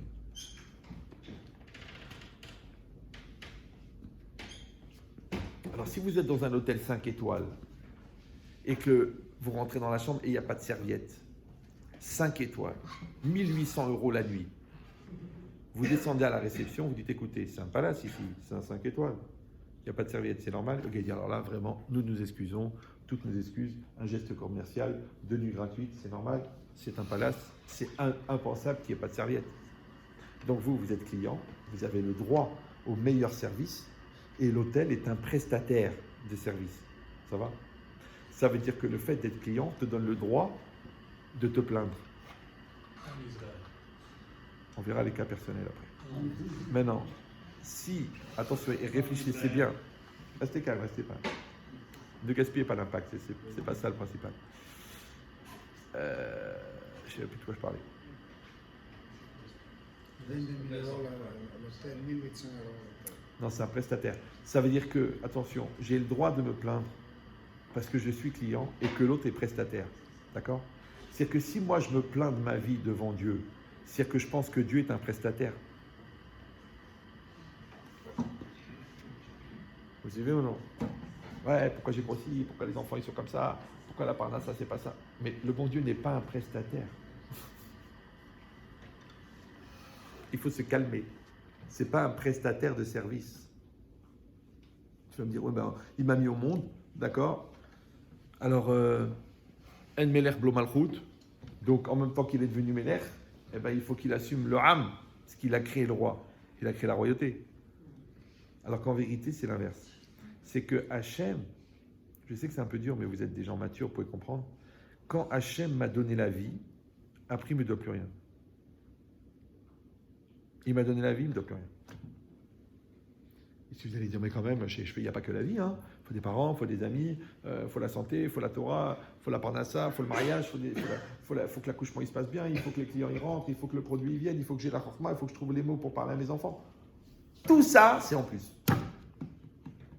Vous me suivez ou non? Confirmation par texto. C'est-à-dire que la personne, elle doit prendre que la base de l'obligation de Dieu, c'est la vie. Tout le reste, c'est du plus. C'est pour ça que je raconte toujours cette histoire, qui est très choquante, mais c'est pas grave, ça vous fera du bien. J'étais à Strasbourg, et j'ai fait une conférence. Et il y a une femme qui vient me voir, une femme comme ça, 50, 60. Elle me dit, voilà, Rav, est-ce qu'on peut dédier le cours à la mémoire de quelqu'un? Je dis oui. Je dis, à la mémoire de qui? Elle me dit, mon fils. Ah, je dis, ah bon, vous avez perdu votre fils? Je dis, mais combien d'années? Elle me dit, 1 semaine. Oh là là. Et il est mort vieux? Non. Non. Alors je lui ai dit, mais alors, il était malade? Elle dit, non. Alors, elle m'a dit, mais Baruch Hashem, elle dit comme ça, Baruch Hashem, il a vécu 42 ans. Alors, je n'ai pas compris. Elle me dit, vous savez, à la naissance, il est né avec une insuffisance au niveau du cerveau, au niveau respiratoire. Du coup, en fait, il était comme dans une forme de coma. Donc, il n'a jamais marché, il n'a jamais parlé. Il a grandi comme ça dans le lit jusqu'à l'âge de 18 ans. Ben, la sécurité sociale, elle m'a aidé, tout ça. Après, ils m'ont dit, on ne s'occupe plus. Donc, moi, il a fallu que je m'en occupe. Mon mari, évidemment, quand il n'y avait plus la sécu, il est parti, il m'a laissé seul. Le petit, il a continué à vivre. Malheureusement ou heureusement, il a vécu. Donc, après, il a grandi. Après, comme à la fin, il pesait 64 kilos, il fallait le retourner, parce que sinon, il a les escarres. Il faut le laver, il faut le truquer. C'était très, très épuisant, trop fatigant. Mais Baruch Hashem, elle me dit, Baruch Hashem, il a vécu 42 ans. Et moi, dans ma tête, je me suis dit, mais attends, je ne comprends pas. Le gars, il n'a jamais marché. Il n'a jamais étudié. Il n'a jamais mis les téfilines. Il n'a jamais kiffé la mer. Il n'a pas vu un coucher de soleil. Il ne s'est pas marié. Il n'a pas vu ses enfants. Il n'a pas vu ses petits-enfants. Il n'a pas vu Yerushalayim. Il n'a rien vu. Et elle dit, Baruch Hashem, il a vécu. C'est ça la vie. Qui c'est qui va vivre cette vie-là? Alors ça m'a fait un moussard. Un moussard que celui-là, il est vivant. Maintenant, toi, tu dois faire le calcul. Tout ce que tu as en plus, c'est un cadeau d'Hachem. Et cette semaine, mon fils, il m'a raconté une histoire qui s'est passée dans son restaurant. Et c'est troublant, mais ça fait du bien. Parce qu'il faut se sentir vivant avec des histoires comme ça. Et lui, il a un restaurant. Et il reçoit un coup de téléphone à 1h du matin. Il lui dit, voilà, on est un groupe d'enfants malades, israéliens. On les fait tourner dans l'Europe comme ça pour leur faire un peu de nahat. Et ils n'ont pas mangé, il est 1h du matin, est-ce qu'on peut venir? Alors mon fils, il dit, bien sûr, venez. Bon, combien vous êtes? 30. C'est évident à 1h du matin. Alors il dit à la cuisine, ne fermez pas, on va continuer. Ils viennent 30 enfants, tous le cancer, tous phase terminale. Tous les cheveux perdus, tout ça. Bon. Et avec le rave, et avec les moniteurs, avec les chaises roulantes, avec les seringues, les sérums, incroyable. Maintenant, il y en avait un qui fumait.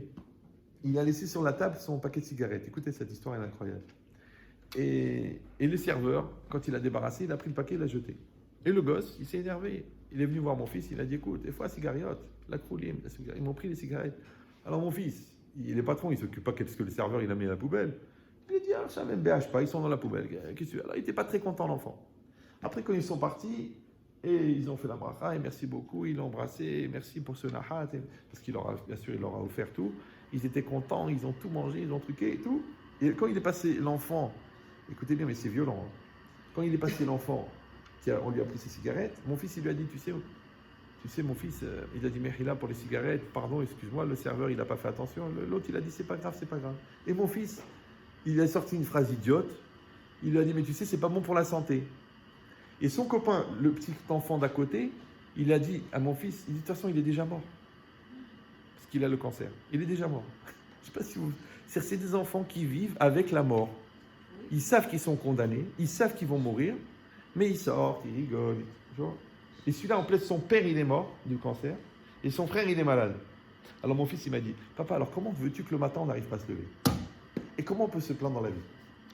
Celui-là, il a 15 ans, il sait qu'il va mourir, et il est là. Et nous, Baruch Hashem, on a un seul malheur, c'est qu'on va bien.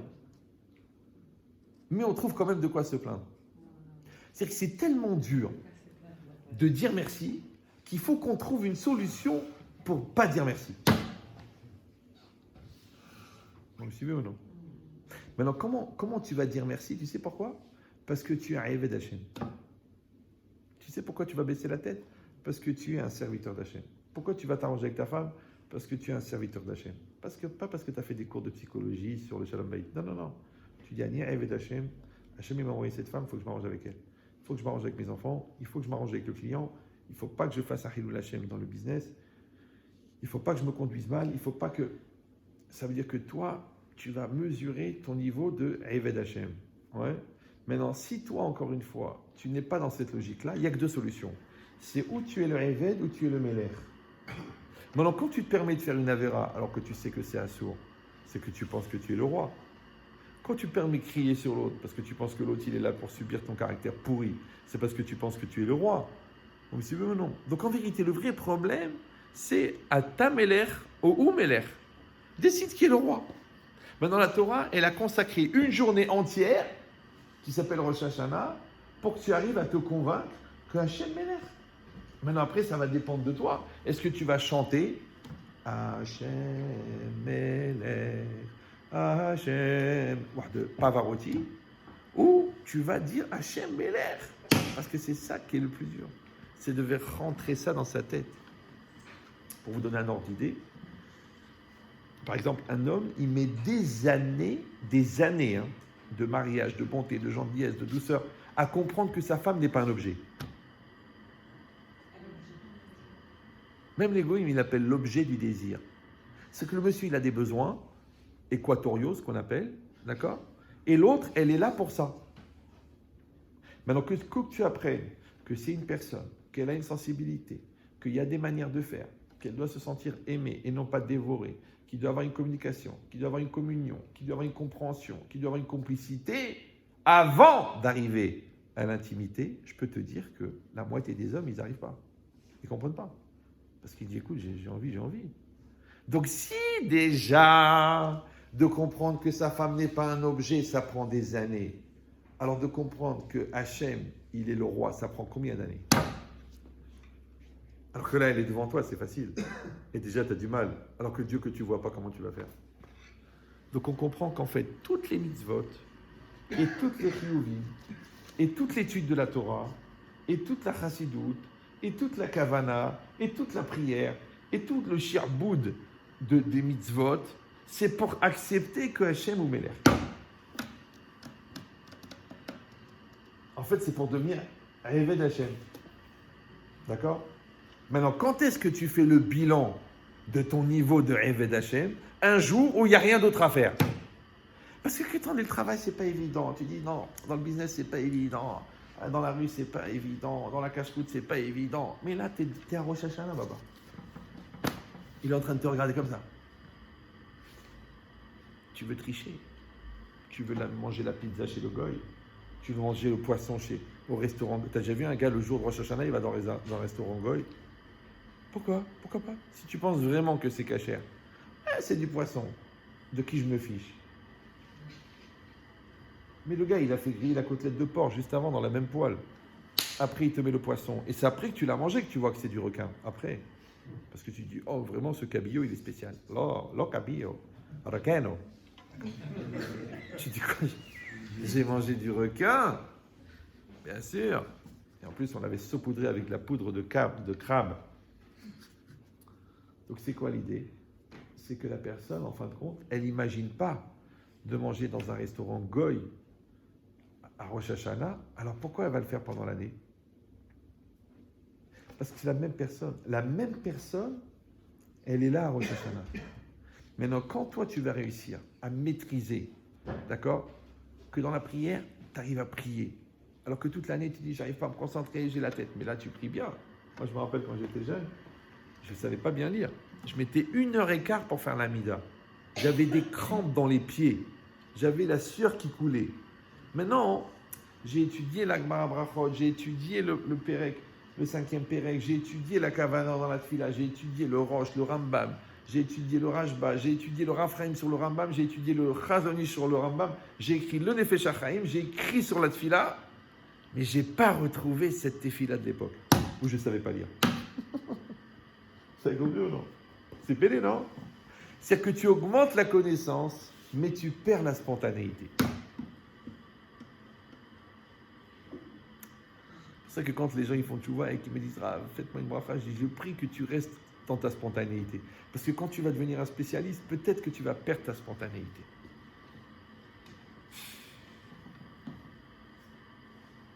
Maintenant, quand on est à Rosh Hashanah, normalement, et qu'on a toutes les conditions qui sont remplies, qu'est-ce qu'on va faire? Oui, on va se concentrer. On va faire tout ce qu'on sait selon la halakha. Celui qui ne connaît pas le pauvre, qu'Hachem il lui envoie refoua shelema. Mais celui qui sait, d'accord? Donc il sait qu'il y a cette halakha. Il connaît la traduction de ce mot. Il sait que c'est important de participer à ça. Il sait que c'est important de garder sa tête dedans. Donc il va le faire. Maintenant, normalement, 48 heures de concentration, 48 heures sans coupure, 48 heures de spiritualité, étant donné qu'on a dit que toute la matérialité, elle n'est que la continuité de la spiritualité, donc, et que la spiritualité, c'est le but, d'accord? Parce qu'on a dit la spiritualité, dans la Torah, ça s'appelle la Rouchaniout, mais dans la vie, ça s'appelle la théorie, ça s'appelle le projet. C'est comme toi, tu as un projet dans ton mariage. Tu veux du shalom, tu veux de la compréhension, tu veux de la solidarité. Mais ça reste du spirituel. Mais dans la vie de tous les jours, ça s'appelle du respect, de l'implication, de la bonté, de la gentillesse, de la douceur, un épanouissement dans l'intimité. Tous les détails du couple, ils viennent d'un projet de couple. De la même manière, toi, le jour de Rosh Hashanah, en fin de compte, qu'est-ce que tu vas faire? Tu vas définir le projet. Maintenant, le projet, il est automatiquement rouhani. C'est pour ça qu'on ne doit pas parler de gashmiut normalement. C'est pour ça qu'on ne doit pas parler de matérialité. C'est pour ça qu'on ne doit pas parler d'argent ou de parnassa le jour de Rosh Hashanah. Les gens en haut du Marzor, ils écrivent leur numéro de compte aux îles Caïmans. Ils écrivent le nom des actions pour que cette année, si Dieu veut, elles prennent 1800%. Mais non, aujourd'hui, tu dois t'occuper de spiritualité. Et si tu vas dire, c'est pas évident parce qu'on a des soucis, on n'est pas tous des rabbins, et en plus, on a tous les rabbins qui viennent nous taper, donc on est bien obligé d'être riche pour pouvoir avoir le choix d'être pauvre. C'est vrai qu'il faut être riche pour pouvoir être pauvre. Celui qui est déjà pauvre, le pauvre, il ne peut pas devenir pauvre. Et celui qui est riche, il peut se payer le luxe de perdre 500 000 euros dans une histoire, puisqu'il est riche. Mais d'un autre côté, pourquoi je vais te donner cette spiritualité? Pourquoi faire? Pourquoi faire? Pour acheter encore une nouvelle voiture, encore un nouvel immeuble, encore une nouvelle maîtresse qui va te coûter un hélicoptère, qui va te coûter un voyage aux Maldives. Pourquoi faire? Tu sais quoi? Mieux tu meurs cette année, comme ça nous fait une économie de folie.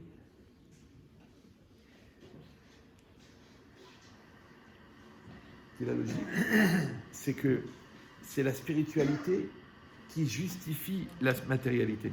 Pourquoi? Parce que toi, encore une fois, tu t'es concentré. C'est comme quand ils font des études, les gens. Moi, je vois même des bachorim, même des étudiants. Je dis, mais maintenant, tu fais maths sup, maths p. Tu fais une grande école d'économie. Maintenant, tu fais Dayanout. Ne commence pas à te casser la tête. Je vais faire une épicerie, je vais vendre des bagels. Mais non, maintenant, c'est la théorie. Mais la théorie, tu l'as fait bien. Après, quand tu vas rentrer dans la pratique, si tu as bien fait Harvard, tu t'es pas occupé une seconde du fric. Tes parents, ils sont occupés de tout.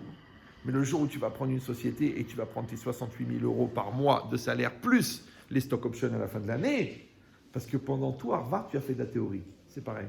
Maintenant, toi, la yeshiva, fais que de la yeshiva. Tu ne fais pas des petits calculs, n'organise pas des voyages, loue des bagnoles. Non, tu fais que du Kodesh. Mais ce Kodesh-là, le jour où tu vas le mettre dans le rôle, tu vas être infusé. Mais qu'est-ce qu'il fait l'autre? Il fait le contraire.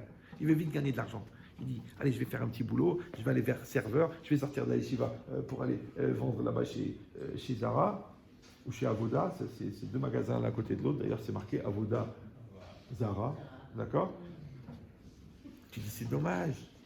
Je t'ai envoyé à la yeshiva pour que tu deviennes Dayan et toi, tu es vendeur. À 2000 shekels, tu es fier de toi, Yabrel. Ouais, et c'est pareil. Toi, je t'ai envoyé à Harvard et tu fais des petits boulots pour pouvoir t'acheter une voiture pour aller en boîte de nuit. Mais t'es khalal, t'es brel ou quoi? Donc ça veut dire qu'ici, ça veut dire qu'il y a un moment pour se consacrer. Et bien Rosh Hashanah, c'est ça. Il faut essayer de ne pas mettre de matérialité dans Rosh Hashanah. D'accord? Et de se concentrer sur la spiritualité. Mais la matérialité, elle va découler. Pourquoi? Parce que si toi, tu t'es mis un projet spirituel dans la tête à Rosh Hashanah, et tu veux qu'il y ait de l'étude de la Torah dans ta vie, et tu veux qu'il y ait le shalom dans ta maison, et tu veux qu'il y ait de la kavana dans la prière. Mais pour avoir la kavana dans la prière, pour avoir de l'étude de la Torah dans ta vie, il faut que tu aies une parnassa facile. Parce que si tu as une parnassa qui te rend cinglé, tu n'as pas la tête pour pouvoir étudier. Il faut aussi que tu aies shalom bayit, parce que si tu as une femme qui te rend cinglé, tu ne peux pas te concentrer sur ton étude.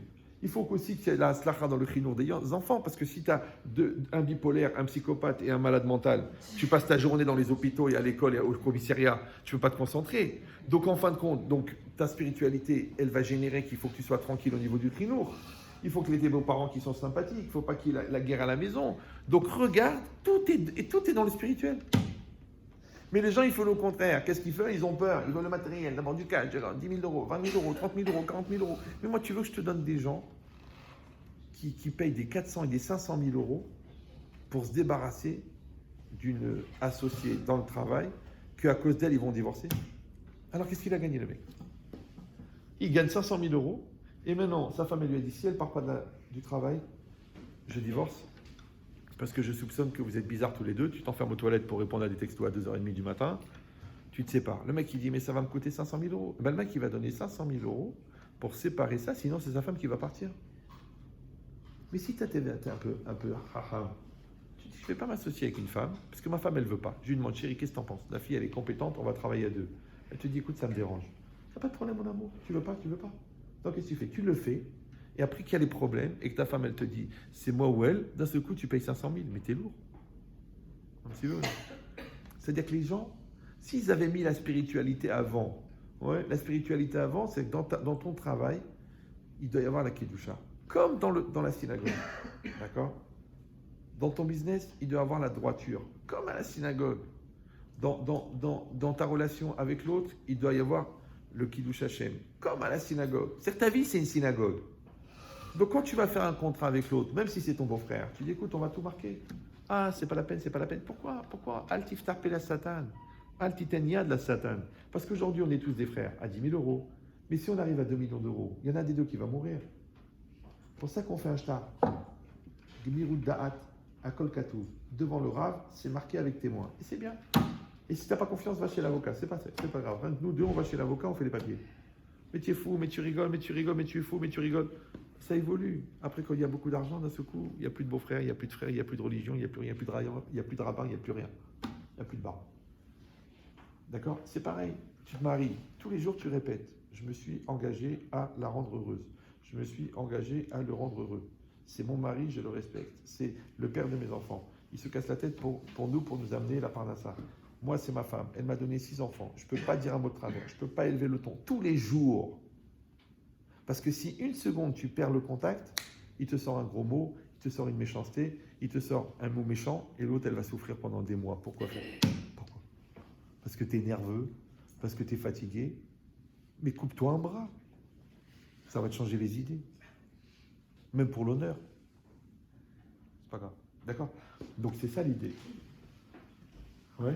Si vraiment on peut arriver à faire ça, c'est parce qu'à un moment ou un autre, on a pris ça sur nous. Alors je dis, mais quelle différence de le prendre tous les jours ou de le prendre à Rosh Hashanah? Il y a une différence. Parce que quand tu le fais tous les jours, tu sors de la synagogue, tac, tu passes à autre chose. Là-bas, il n'y a pas. La journée entière, c'est une synagogue. 48 heures. C'est comme si tu fais un stage intense. Intense. C'est comme si quelqu'un il veut devenir ingénieur, ça prend 4 ans. Il dit, j'ai pas le temps, je vais en cours du soir. Vous savez combien de temps ça prend en cours du soir pour être ingénieur? 12 ans. Parce que c'est moins intense. Tu veux te convertir, combien de temps ça prend?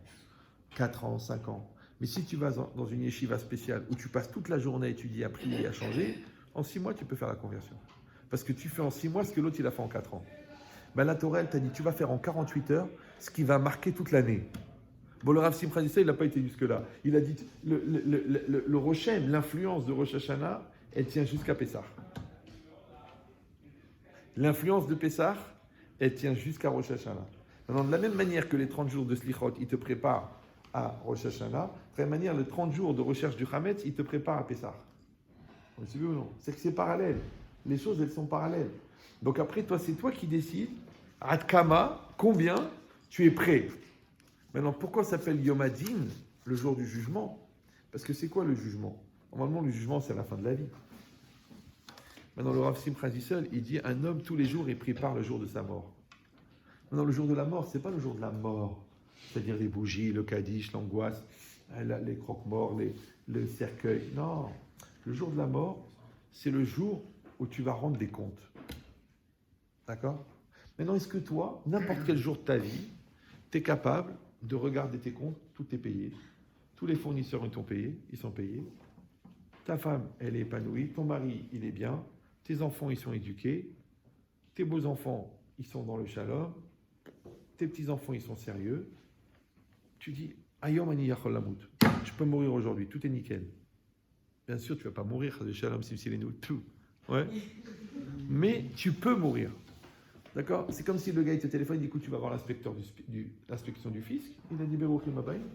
Tu sais, tu payes un expert comptable, tu payes un fiscaliste, tu payes un je sais pas quoi. Tous les comptes, ils sont propres. T'as pas peur.